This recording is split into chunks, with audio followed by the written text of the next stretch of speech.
start the press conference? Thank you. I'd like to thank everyone for attending this important meeting today. We're going to be talking about the infection that is currently gripping certain areas of the eastern seaboard. Attending this event is first myself, Terry Pearson of Civil Defense. It is my job to manage the multiple quarantine areas and report information back to reporting authorities. I have with us Captain Robert Hodge that represents the lead investigators for the U.S. AIM raid, the military support system we have in place. Last is Nicholas Blackwell of CDC that specializes in infectious diseases. During this press conference, I will be making a short statement and then answering pre-submitted questions by members of the press. The reason we do not have press on site is because we want to make sure that the area is completely sterile in our ongoing research, and we do not want to subject press to potential risk. Thank you for your cooperation in this matter. If a question has been answered during our briefing, we will not be considering it. We became aware of an illness that was spreading throughout the rural areas of the United States a short time ago. Originally, we believed that this would die off, and we began researching sources such as water, food, and sources of potential chemical or biological spills that may be affecting people within those areas. At that time, the reporting was that it was winding down. Illnesses of this nature oftentimes burn out rapidly, and research can be difficult, if not impossible. Still, in isolated areas, the illness remained and increased. Action was taken to limit the spread, but we're afraid that hyperbolic reports and rash actions by those in infected areas caused a sort of hysteria that exacerbated the situation. So it was necessary for our coalition to take action. 2 months ago, we began to set up quarantine environments within certain areas on the eastern seaboard. We have restricted knowledge of these locations because our first locations were being bombarded by curious people and news media in an attempt to acquire more information about the effects of the illness or to get an inside scoop. For this reason, we will no longer be releasing quarantine site information unless you are within the quarantine area. We do understand that information could be leaked, so allow me to make it abundantly clear that these areas are potentially dangerous. National Guard are authorized to defend themselves, so we want to make sure that you do not become infected or become injured during apprehension. If you are found in a quarantine area, you will be prosecuted to the fullest extent of the law. During our research, we are considering the disease to be bacterial in nature, therefore it can be called an infection. The initial research was to determine the mode of spread. The nature of its transmission is via contact through a breach in the epidermal layer of the skin from infected cells of the host. This would require a breach of the skin to be transmitted from host to a healthy individual. This cannot be transmitted by inhalation through mouth/swallowing of foreign cells or any other method. You can't get it in your eye and get infected from it.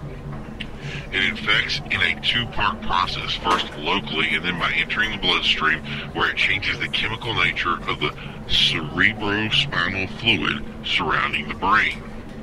At this time, the brain begins to swell. Victims will begin to become disoriented, develop a rapid onset high fever, and become lethargic. At this point, we reach a cycle called flipping the switch, in which the victim loses all cognitive ability and begins attacking those around them, although the secondary symptoms will cease. This process can take hours or days, depending on the health of the individual infected. Remember that research into new diseases can take years, and due to the nature of the infection, it has become very difficult to further our research or even identify those infected until it's too late. This is not a difficult disease to avoid, though. It's important that you remain vigilant, avoid potential infected individuals, and there is a sound chance that this should just blow over. Remember that if you do believe someone is infected, report them to the authorities immediately. So we're going to go over some of the questions that we received. First one is, how many areas are quarantined? At this time, we have 5 areas that are quarantined, but as per our original announcement, I will not be sharing those locations. Next is the amount of infected. Our initial estimates were in the thousands, but we believe the approximate amount affected currently stands at 200. But we will continue to clear out areas and quarantines to make sure that they are dealt with. Can this be considered a pandemic event? At this time it cannot, and we don't believe it could possibly reach that level. Any reports to the contrary should be considered false at this time. Have you found a treatment or vaccine? We're currently working on a treatment at this time. As was said before, we do not fully understand the underlying agents associated with the infections, as there are multiple processes going on within the body of the infected individual. We will need further research to begin synthesizing of a vaccine, but we hope that the infection will be disseminated by the time that such a vaccine would be needed. So we hope that this will be over prior to needing a vaccine. So continue help from the community and from the populace at large would be up. How are infected people treated? At this time, infected individuals are euthanized to limit the spread, and their bodies are cremated. Can a person survive this infection?